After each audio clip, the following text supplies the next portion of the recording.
janë për Allahun krijuesin ton, kurse salavatët, selamet, përshëndetjet, uratat më të mira, më të përzemërta janë për Muhammedin sallallahu alaihi wasallam.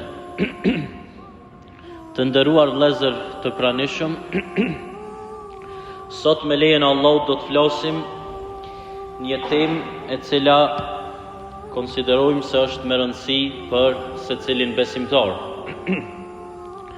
Do të flasim për një gjymtyr të trupit ton, të cilën Kurani e ka përmend shumë shpesh.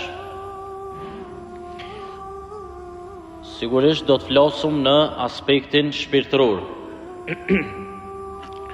Kurani e ka përmend shpesh zemrën,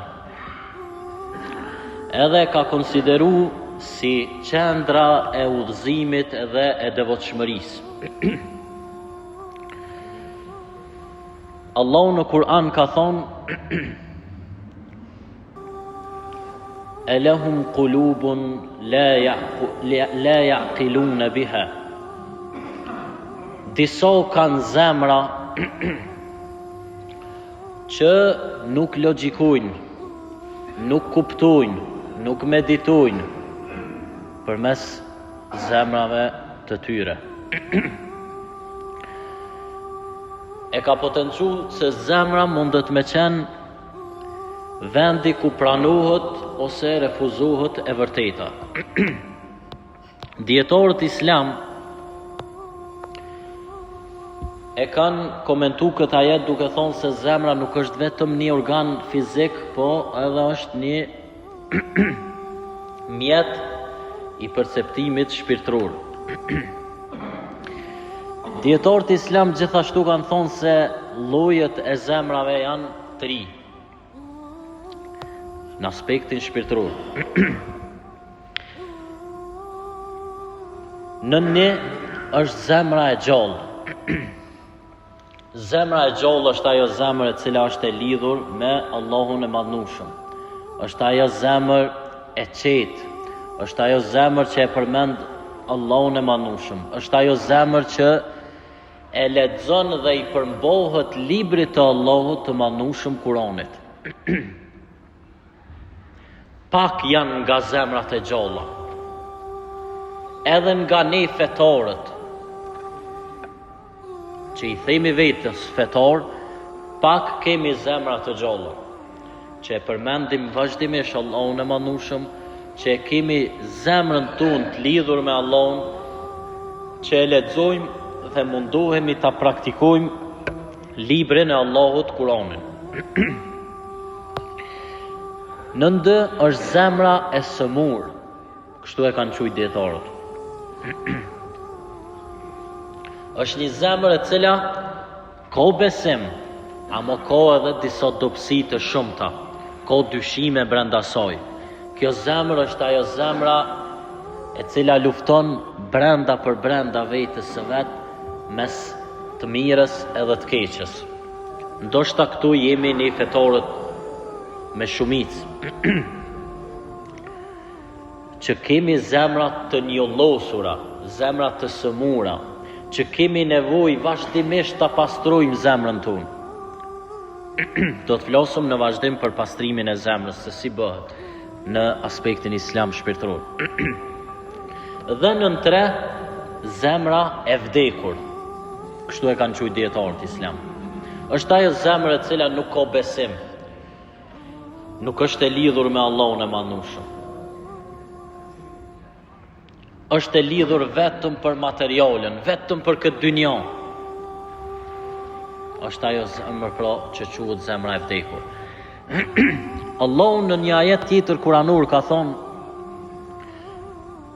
"Yawma la yanfa'u malun wala banun illa man ata Allaha biqalbin salim." Do të vijë dita, një ditë kur nuk do t'ju bëj dobi as pasuria, as evladët, as asgjë, por pos do t'ju bëj dobi zemra e pastërt. Zemra pa njolla, që e përmenëm zemrën e sëmur me njolla dhe dyshime. Kur do dolim para Zotit Madhnushëm, do të na bëj dobi vetëm zemra e cila ka qenë e pastër, e cila ka qenë e lidhur me Allahun e Madhnushëm, e cila nuk ja ka bo qefin vetës, me thonë se ne e dim se besimin Allahun është kulminacioni, edhe ne e dim se namazi, adhurimi, Kurani janë të veçantë, edhe lej hoxho këto derë se mo. Ne e dim, a mo e kemi përmend, se mes asoj që e dim dhe po e veprojmë, është një mal i madh, një kodër e madhe, që neve po na pengon. Na vetëm po i dim, a mo në praktik nuk jemi askund. So jemi prej atyre që e kemi zemrën tonë të lidhur me Allahun, dhe so jemi prej atyre që e praktikojmë Kuranin. Apo vetëm e lexojmë qashtu si përfarsisht, amo njëtën tonë, so jemi prej atyre që e praktikojmë Kuranin. Shumë ju musliman të tjerë i gjejmë se ata ndoshta janë praktikues më të mëdhajt Kuranit se sa vetë muslimanët. Sepse Kurani thret në drejtësi, Kurani thret në pastërti, Kurani thret me luftu të keqen, Kurani thret por mos me po zili, urrejtje, smirë ndaj tjetrit, paragjykim ndaj tjetrit. Çka bojnë muslimanët e sodit? Me çka mirën muslimanët në ditën e sodit? Unë po i dëgjoj disa zonash atje, neve po na shpërqendrojnë shumë. Nëse kona i hall dikush atë diçka, është mirë me na tregu.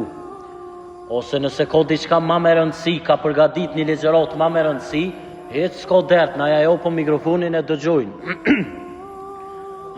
Amon po mununa me ngrit zonin ma shumë, pe dëgjoj një zon halo ma shumë, duke ngrit zonin.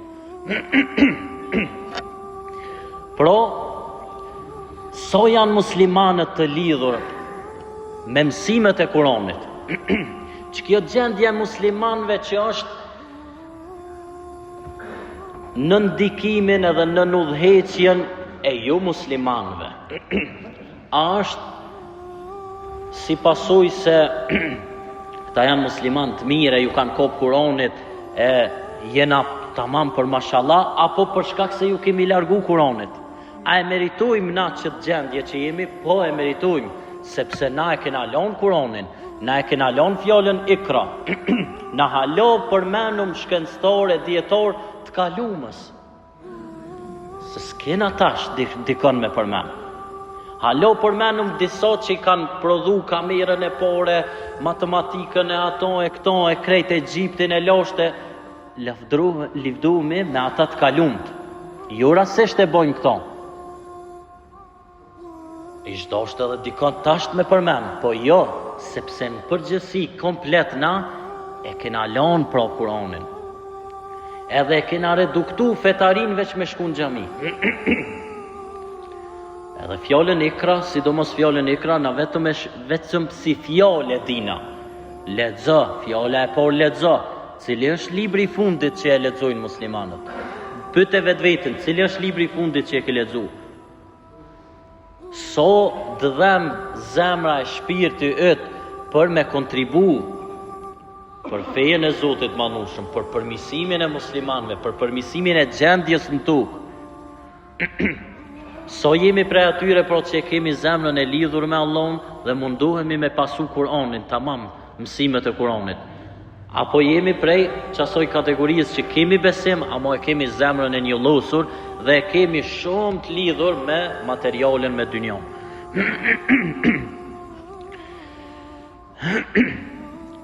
Është një lutje e njohur e cila thot Allahumma ya muqallibal qulub thabbit qalbi ala dinik.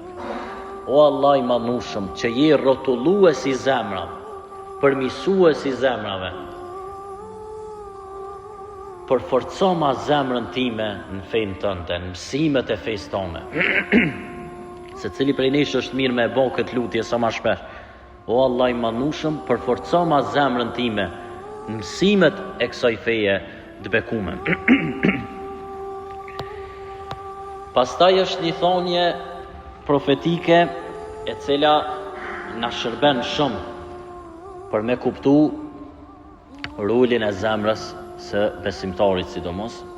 Inna Allaha la yanzuru ila suwarikum wa amwalikum. Allahu nuk shiqon pamjet e juaja, as pasurin tuaj, walakin yanzuru ila a'malikum wa qulubikum. Allahu shiqon punët e juaja, zemrat e juaja.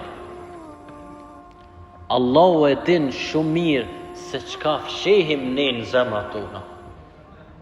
Sot dush na mujna mu paracit mirë, sot dush na mujna me aktru, sot dush na mujna me u livdu, edhe me u paracit si musliman të mirë, ose si persona që kemi zemrën e mirë. Allahu e din, kështu po thot në Kur'an, se çka fshehin njerëzit në zemrat e tyre.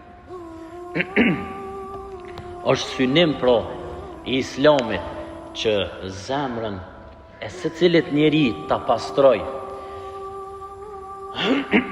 Edhe për me pos zemrën e pastërt kanë nevojë njerëzit sa më shumë. Pse? Për arsye se kur ta kanë njerëzit zemrën e pastërt, ata janë të lumtur.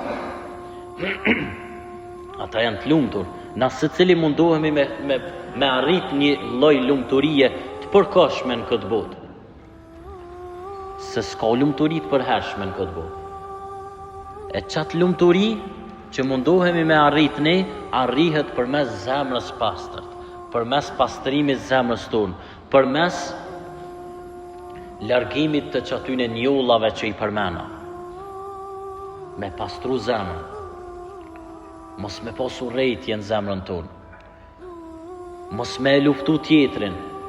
Na e dim një kategori të fetorve, me që jemi krejt në gjumon, na flosu mashlir, jemi na fetorët, po na e dim që mrena njoni tjetrit e kemi një kategori që jamon vetës kogjo musliman.